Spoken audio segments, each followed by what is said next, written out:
لا إله إلا الله لا إله إلا الله لا إله إلا الله لا إله إلا الله. السلام عليكم ورحمة الله وبركاته. الحمد لله نحمده ونستعينه ونستغفره ونؤمن به ونتوكل عليه ونعوذ بالله من شرور أنفسنا ومن سيئات أعمالنا. من يهده الله فلا مضل له ومن يضلله فلا هادي له. ونشهد أن لا إله إلا الله وحده لا شريك له. ونشهد أن سيدنا ومولانا محمدا عبده ورسوله صلى الله عليه وعلى آله وأصحابه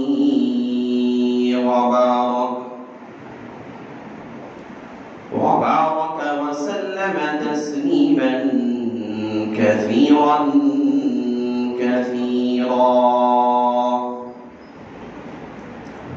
أما بعد فأعوذ بالله من الشيطان الرجيم. بسم الله الرحمن الرحيم. يا أيها الذين آمنوا اتقوا الله ولتنظر نفس ما قدمت لغد واتقوا الله إن الله خبير بما تعملون. وقال النبي صلى الله عليه وسلم: الدنيا سجن المؤمن وجنة الكافر، أو كما قال النبي عليه الصلاة والسلام. رب اشرح لي صدري ويسر لي أمري واحلل عقدة من لساني يفقهوا قولي. اللهم صل على سيدنا مولانا محمد في أول كلامنا. اللهم صل على سيدنا مولانا محمد في أوسط كلامنا. اللهم صل على سيدنا مولانا محمد في آخر كلامنا.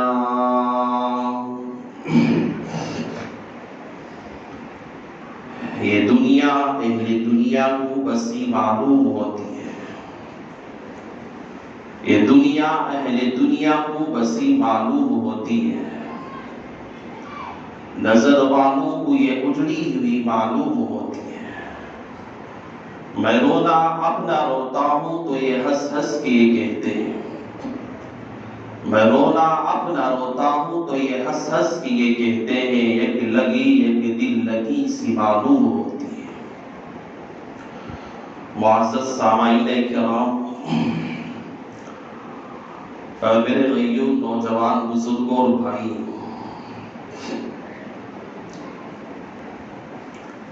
یہ دنیا کی جو ہم شادابی شاداب جو ہم منظر دیکھ رہے ہیں، یہ دنیا کے جو ہمارے نگاہوں کے سامنے انوکھے مناظر جو ہیں، یہ شادابیاں، یہ خوشحالیاں، جو بڑی بڑی عمارتیں، بڑی بڑی بلند تعمیرات تھیں، یہ دنیا کی دولتیں، یہ دنیا کی لذتیں اور خوشحالیاں جو آج ہماری نگاہوں کے سامنے ہیں، اللہ تبارک و تعالیٰ نے اس کائنات، اس دنیا کو جو مقصد اور جس کام کے لیے اللہ نے بنایا، یہ گہوارہ، یہ شادابی کی جگہ، جسے انسان یہی چیز کو اپنا مقصد سمجھ کے بیٹھا ہوا ہے، جس جگہ کو اللہ نے دنیا میں اپنی معرفت کے لیے، دنیا میں انسان کو اللہ نے بھیجا ہے، اسی کو اپنی اصل دنیا سمجھ کے بیٹھا ہے۔ یہ گہوارہ، یہ دنیا، یہ شاداب والی زمین ایک امتحان کا گہوارہ ہے۔ یہ جو ہمارے سامنے خوبصورت خوبصورت مناظر ہیں، بہترین بہترین مناظر ہماری نگاہوں کے سامنے ہیں، ہماری زبانوں سے چکنے والے بہترین لذیذ کھانے، استعمال ہونے والی بہترین اشیاء جات، جو آج ہمارے روزے مرہ میں استعمال ہونے والے بہترین سامان، بہترین اشیاء، بہترین چیزیں، یہ سب کے سب جو ہے یہ دنیا کے اندر، یہ جو گہوارے کے اندر اللہ نے اس گہوارے کو، یہ ساری چیزیں اللہ نے امتحان، آزمائش کے لیے پیدا کیا۔ کیونکہ آپ دیکھیں گے دنیا میں اللہ تعالیٰ نے جو مخلوقات، اشرف المخلوقات کو جو اللہ نے پیدا کیا، اللہ نے ہم انسانوں کو جو اللہ نے پیدا کیا، 18,000 مخلوقات میں سب سے افضل ترین مخلوق حضرت انسان۔ اللہ نے انسانوں کی مخلوق کے اندر، اللہ نے الگ الگ ہر انسان کو نہیں پیدا کیا، چہروں کے اندر تبدیلیاں آئیں، چہروں کے اندر الگ جو ہے تبدیلی آئی، انسان پہچانے جاتے ہیں، لیکن ہمارے رب نے ہر انسان کو جو بنایا ہے، وہی ہاتھ دیے، وہی پیر اللہ نے انسان کو دیے، وہی آنکھ عطا کی، اور وہی اللہ نے کان اور ناک، اللہ نے بینائی عطا کی، جو دیگر انسانوں کو اللہ نے عطا کی۔ میرے پاس بھی وہی ہاتھ ہے، آپ کے پاس بھی وہی ہاتھ اور پیر ہے جو اللہ نے حضرت آدم علیہ السلام کو اللہ نے عطا کیا تھا۔ ہمارے پاس بھی وہی آنکھیں ہیں، وہی بینائیاں ہیں، وہی قلب ہے، ہمارے پاس بھی وہی جسم ہے جو اللہ نے حضرات انبیاء، حضرت رسولوں کو اللہ نے، حضرات صحابہ کو اللہ نے عطا کیا تھا۔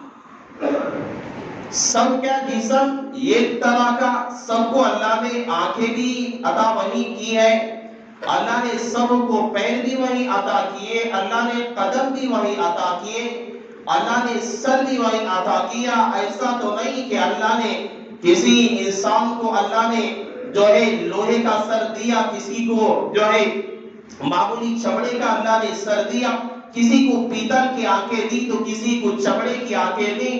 اللہ نے ایسا نہیں کیا، اللہ نے ابتدائے دنیا سے انسان کو اللہ نے جب سے دنیا میں لایا، اور جب سے اللہ تبارک و تعالیٰ نے دنیا کو پیدا کیا، اسی وقت سے اللہ پاک نے ہر انسان کے اندر وہی اعضاء کو رکھا، اللہ نے ہر انسان کے اندر وہی آنکھیں رکھی، اللہ نے ہر انسان کے اندر وہی قدموں کو رکھا، اللہ نے ہر انسان کے اندر وہی دل اور وہی جسموں کو اللہ نے رکھا، جو اللہ نے حضرت آدم کو جس حالت میں پیدا کیا تھا، جس حیت کے اندر اللہ نے پیدا کیا تھا، ہم سب کو اسی حیتوں میں اللہ نے پیدا کیا۔ کوئی تغیر نہیں، کوئی تبدیلیاں نہیں، اور کوئی اللہ تعالیٰ کے اس پیدا کرنے میں کوئی نقص اور کوتاہیاں نہیں۔ لیکن اللہ تعالیٰ نے جو انسان کو پیدا کیا یہ احوال اور مراتب کے اعتبار سے الگ ہے۔ انسان وہی ہے، انسان وہی ہے، لیکن احوال اور مراتب کے اعتبار سے الگ الگ ہے۔ وزیر اعظم کو جو ہاتھ اور پیر ہے آپ کو بھی وہی اللہ نے عطا کیا۔ وقت کا وزیر داخلہ ہے، وقت کے چمار کے پاس جو آنکھیں ہیں وہی وقت کے بادشاہ کے پاس بھی آنکھیں ہیں۔ وقت کے کروڑ پتی کے پاس جو سر ہے، روڈ پہ سونے والے پاگل کے پاس بھی تو وہی سر ہے۔ اور وقت کے مالدار دولت مند زمینوں کے خزانوں کے مالک اور بڑے آدمی کے پاس، بڑے مرتبے والے کے پاس جو اللہ نے دل رکھا ہے وہی غریب انسان کے پاس بھی وہی دل ہے، وہی کل میرے پاس بھی ہے، وہی آپ کے پاس بھی ہے۔ لیکن اللہ نے مراتب الگ رکھے۔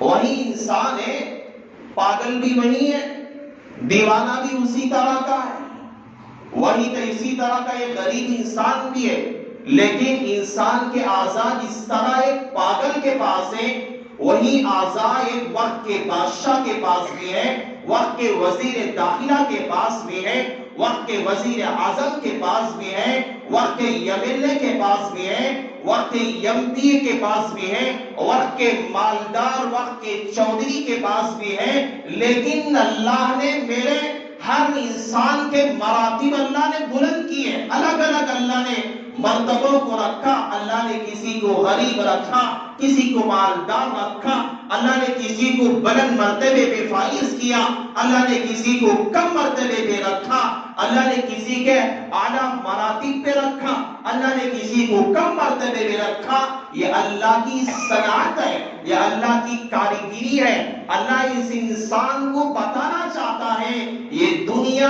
تیرے لیے نہیں ہے، یہ دنیا کے اندر میری منشا جیسے چلا کرتی ہے میں نظام کائنات ویسے چلا کرتا ہوں۔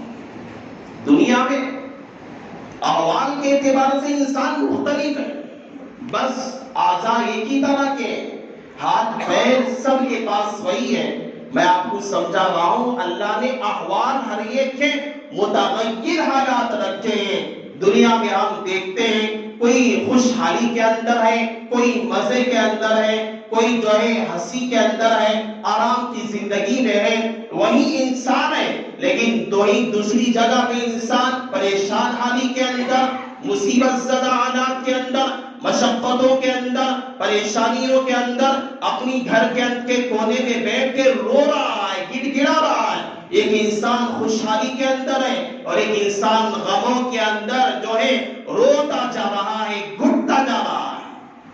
ایک انسان تخت پہ بیٹھا ہوا ہے، یکیب السریر و یکیب الحصیر۔ حضرت شیخ سعدی فرماتے ہیں ایک انسان کو اللہ تبارک و تعالیٰ نے تخت پہ بٹھا کے رکھا اور وہی بادشاہ اور وہی تخت پہ بیٹھنے والا انسان کی طرح دوسرا انسان ہے، اللہ نے یکیب الحصیر اسے چٹائی پہ بٹھایا ہے، اللہ نے اسے حصیر پہ بٹھایا ہے۔ کوئی مالداری کی وجہ سے، کوئی پیسے کی وجہ سے، کوئی اپنے عہدے کی وجہ سے بلند مرتبوں پہ فائز ہے، اللہ نے اسی طرح کا انسان ہے، سمجھنے کی ضرورت ہے۔ وہی انسان ہے، وہی اعضاء ہے، لیکن میرے رب نے اسی انسان کو اللہ نے چٹائی پہ بٹھایا، کسی کو تخت پہ بٹھایا، کسی کو بادشاہ کی سلطنت پہ، بادشاہ کے تخت پہ، اس کی کرسی پہ بٹھایا۔ ایک تو وہی انسان ہے، اللہ نے اسے چٹائی پہ بٹھایا، زمین پہ بٹھایا۔ یہ میری رب کی صنعت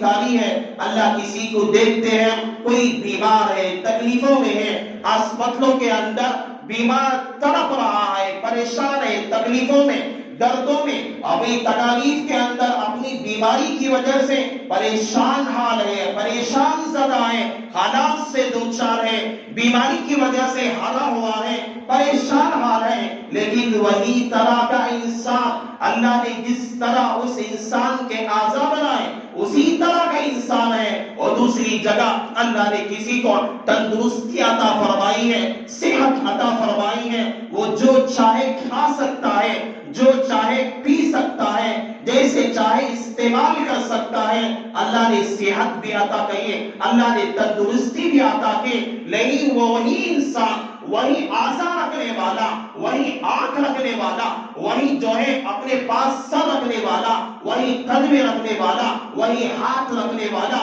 اسی طرح کا دل رکھنے والا انسان ہسپتالوں کے اندر تڑپ رہا ہے, بل بلا رہا ہے, اپنی موت کی جنگ لڑ رہا ہے. یہ میرے رب کی صنعت کاری ہے. آپ دیکھو دنیا کے اندر, یہ دنیا کا گہوارہ میرے رب نے جو بنایا ہے, یہ دنیا کا گہوارہ ہمارے خالق نے جو بنایا ہے, یہ دنیا کی جو صنعت کاری ہے ہمارے رب نے جو بنائی ہے, اللہ نے مراتب الگ بلند کیے ہیں, الگ بلند کیے ہیں.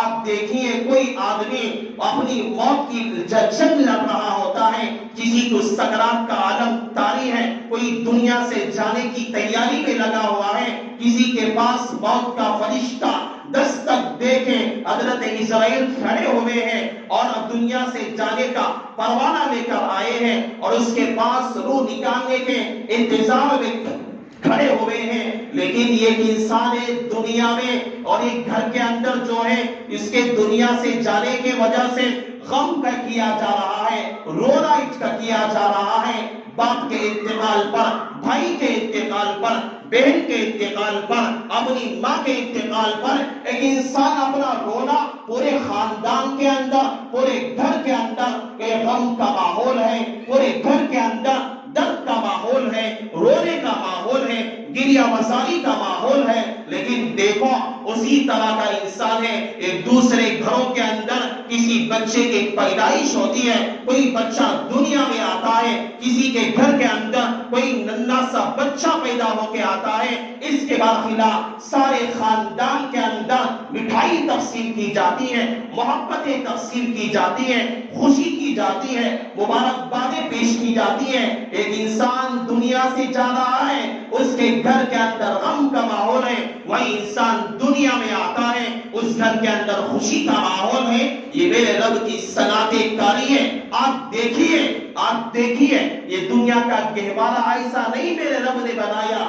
آپ دیکھیے یہ آدمی ہے, جوانی کی دہلیز پہ ہے, طاقت بھی ہے, اس کے پاس توانائی بھی ہے, اس کے پاس صحت بھی ہے, اس کے پاس جوانی بھی ہے, ہر کام کر سکتا ہے. لیکن اسی طرح کا انسان, وہی طرح کے اعضاء اور وہی طرح کے پیر, وہی طرح کے اعضاء ایک اللہ نے دوسرے کو بھی دیا, لیکن وہ اپنی موت کے آخری عمر میں پہنچا ہوا ہے, بوڑھا ہے, اپنے جو ہے صحیح طور پہ چل نہیں سکتا, صحیح طور پہ کھا نہیں سکتا, صحیح طور پہ بول نہیں سکتا, اس کے دانت نکلے ہوئے ہیں اور صحیح بول نہیں سکتا, صحیح سوچ نہیں سکتا, صحیح طور پہ اپنے قدم رکھ نہیں سکتا, سہارے کے ذریعے سے چلتا ہے. ایک طرف اللہ نے توانائی, جوانی, صحت, تندرستی اللہ نے عطا فرمائی, اور وہی انسان ہر کام کر سکتا ہے. لیکن اسی انسان کو اللہ نے بڑھاپا عطا فرمایا,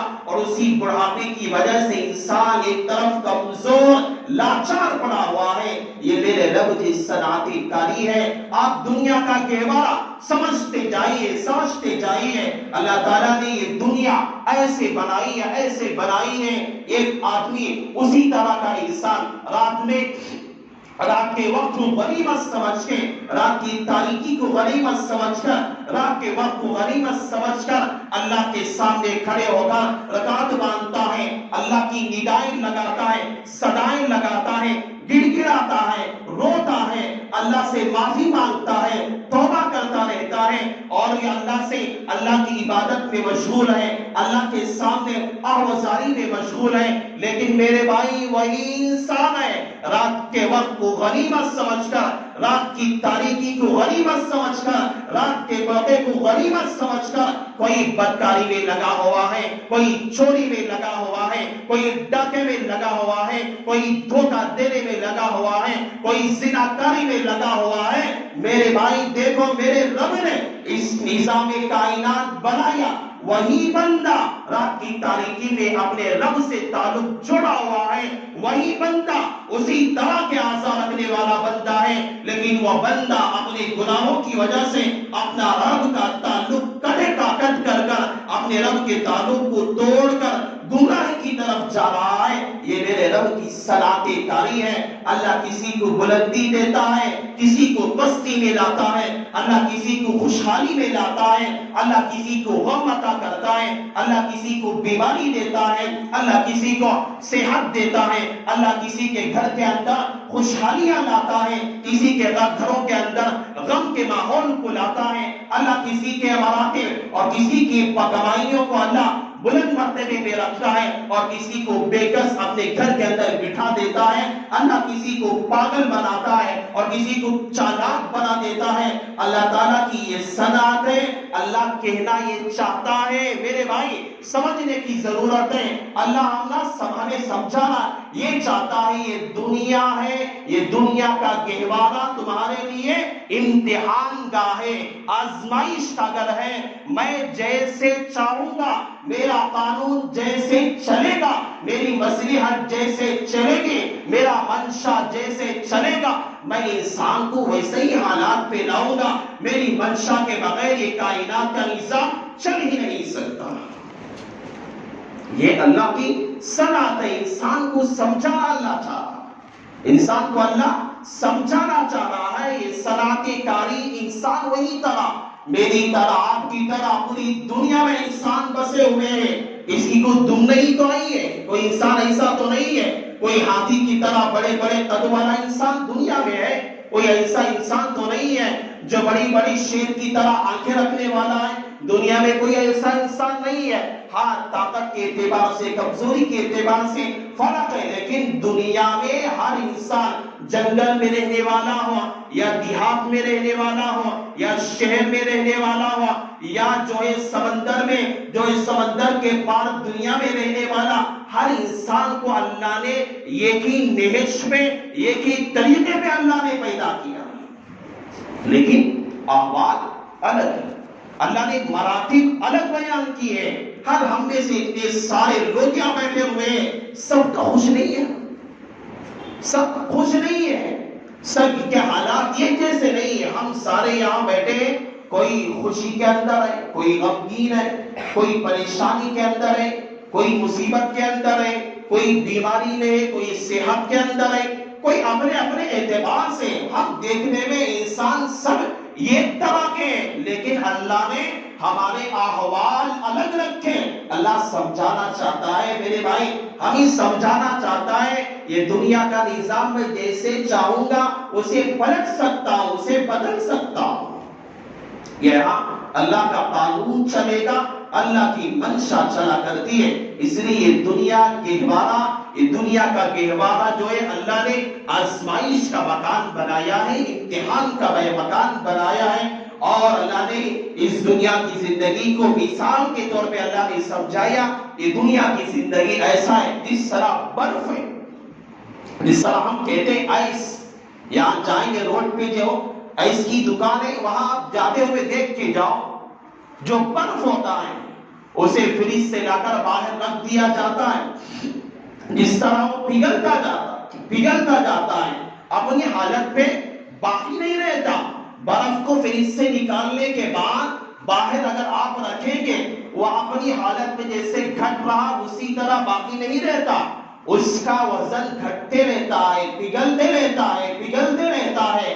اور حضرت مولانا پیر ذوالفقار صاحب نقشبندی دامت برکاتہم العالیہ مثال دیتے ہیں، اللہ نے انسان کی زندگی کو ایک برف کے گولے کے مانند اللہ نے بنایا ہے۔ جس طرح برف کا گولا کوئی بڑا ہوتا ہے، کوئی چھوٹا ہوتا ہے، کوئی بہت زیادہ چھوٹا ہوتا ہے، کوئی بہت زیادہ بڑا ہوتا ہے، اسی طرح انسان کی زندگی بھی ہے، کسی کی زیادہ عمر والی، کسی کی کم عمر والی، کسی کی اور زیادہ کم عمر والی زندگی ہے۔ اور جس طرح وہ برف جو ہے پگھلتے پگھلتے پگھلتے ختم ہو جاتا ہے، اپنی حقیقت کو ختم کر دیتا ہے، اور جب سارا برف ختم ہو جاتا ہے بس پانی ہی پانی نظر آتا ہے، اس کی حقیقت ختم ہو جاتی ہے، اور جو نام برف کا دیا جاتا ہے، جو نام آئس کا دیا جاتا ہے، وہ نام اسے آئس کا نہیں دیا جاتا۔ برف کے پگھلنے کے بعد کوئی بے وقوف انسان بھی یہ نہیں کہے گا کہ یہ برف ہے۔ برف کے پگھلنے کے بعد، پانی ہو جانے کے بعد کوئی بے وقوف انسان یہ نہیں کہے گا یہ آئس ہے، کوئی نہیں کہہ سکتا۔ حضرت فرماتے اسی طرح انسان کی زندگی کا حال ہے، جس طرح چھوٹا برف کا گولا اور بڑے برف کا گولا جس طرح پگھلتا پگھلتا پانی کی شکل اختیار کر لیتا ہے، انسان کی زندگی بھی اسی طرح ختم ہوتے رہتی ہے۔ روزانہ جیسے دن گزرتا ہے، جس طرح ہفتے گزرتے ہیں، جس طرح مہینے گزرتے ہیں، انسان کی زندگی بھی ختم ہوتی رہتی ہے۔ جس طرح برف کا گولا ختم ہونے کے بعد اپنی حقیقت کو کھو دیتا ہے، انسان کی زندگی ختم ہونے کے بعد بھی انسان اپنی حقیقت کو کھو دیا کرتا ہے۔ بس اسی طرح کی زندگی انسان کی ہے۔ اللہ تعالیٰ کہتے یا ایھا الذین آمنوا اتقوا اللہ ولتنظر نفس ما قدمت لغد۔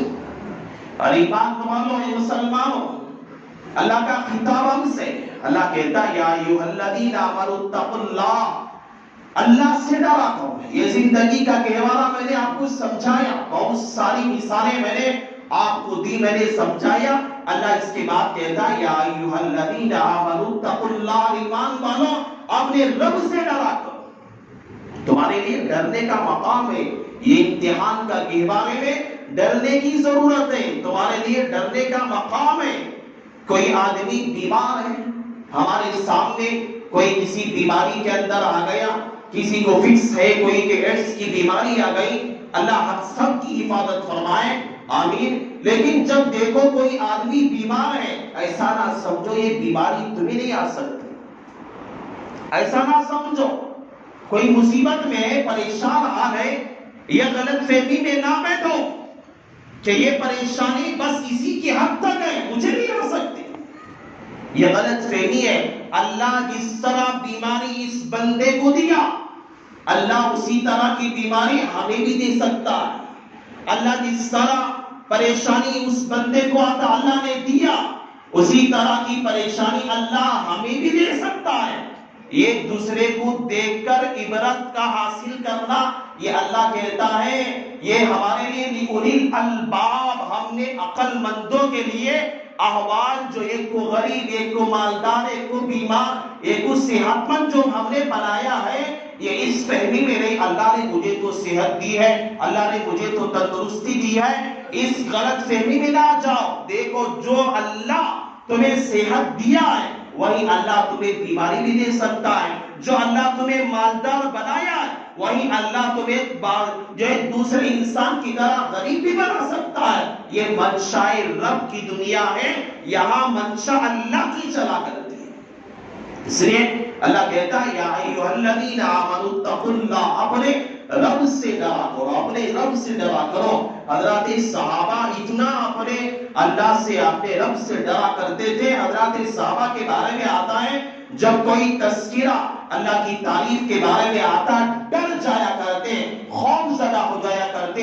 حضرت مولانا زین العابدین صاحب رحمت اللہ علیہ کے بارے میں آتا ہے جب وہ مسجد کے لیے نماز کو آیا کرتے تھے، حضرت زین العابدین رحمت اللہ علیہ کے بارے میں ہے کہ فرمایا کرتے تھے کہ جب مسجد کو آتے تھے ان کا چہرہ متغیر ہو جاتا تھا، ڈر جایا کرتے تھے، ارے مجھے تو میرے رب کے سامنے کھڑا ہونا ہے، میرے رب کے گھر میں داخل ہونا ہے، میں اللہ کے سامنے اس گنہگاری کے ساتھ، اس گنہگار چہرے کے ساتھ، معصیت والے چہرے کے ساتھ میں میرے رب کے سامنے کیسا کھڑا ہوگا، میرے رب کے گھر میں کیسے داخل ہوگا، کیا منہ لے کر داخل ہوگا۔ حضرت مولانا زین العابدین صاحب رحمت اللہ علیہ اس طرح کا ڈر ان کے چہرے پہ ہوتا تھا۔ حضرات صحابہ میں یہ ڈر تھا، اور اللہ اپنے دعا میں کہتے ہیں وَلْتَنْظُرْ نَفْسٌ مَا قَدَّمَتْ، اور انسان دیکھ تو نے اپنے آنے والے کل کے لیے یعنی